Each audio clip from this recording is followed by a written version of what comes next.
মস্কোর কাছ থেকে তেল কিনে ভারত কার্যকরভাবে ইউক্রেনে রাশিয়ার যুদ্ধে অর্থায়ন করেছে বলে অভিযোগ করেছেন প্রেসিডেন্ট ডোনাল্ড ট্রাম্পের এক শীর্ষ সহযোগী। রাশিয়ার তেল কেনা বন্ধ করার জন্য ট্রাম্প নয়াদিল্লির উপর চাপ বাড়ানোর পর রোববার মন্তব্য করেছেন হোয়াইট হাউসের deputy chief of staff Stephen Miller.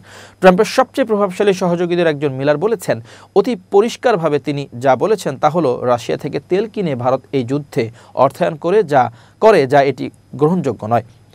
Reuters লিখছে, ভারত ইন্দো প্যাসিফিক অঞ্চলের যুক্তরাষ্ট্রের অন্যতম গুরুত্বপূর্ণ অংশীদার। এখনও পর্যন্ত এই দেশটির বিষয়ে ট্রাম্প প্রশাসনের সবচেয়ে কঠোর সমালোচনাগুলোর মধ্যে মিলারের মন্তব্য অন্যতম। মিলার ফক্স নিউজের সানডে মর্নিং ফিউচার অনুষ্ঠানে বলেছেন, মানুষ এটা জেনে হতবাক হবে যে রাশিয়ার তেল কেনার ক্ষেত্রে ভারত মূলত চীনের সঙ্গে সম্বন্ধ পেতেছে।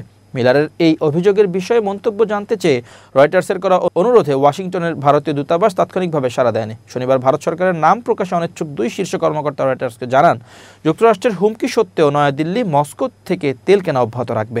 রাশিয়া থেকে সামরিক উপকরণ ও জ্বালানি কেনার কারণে ভারত থেকে আমদানি করা পণ্যে 25% শুল্ক আরোপ করেছে ট্রাম্প, যা শুক্রবার থেকে কার্যকর হয়েছে।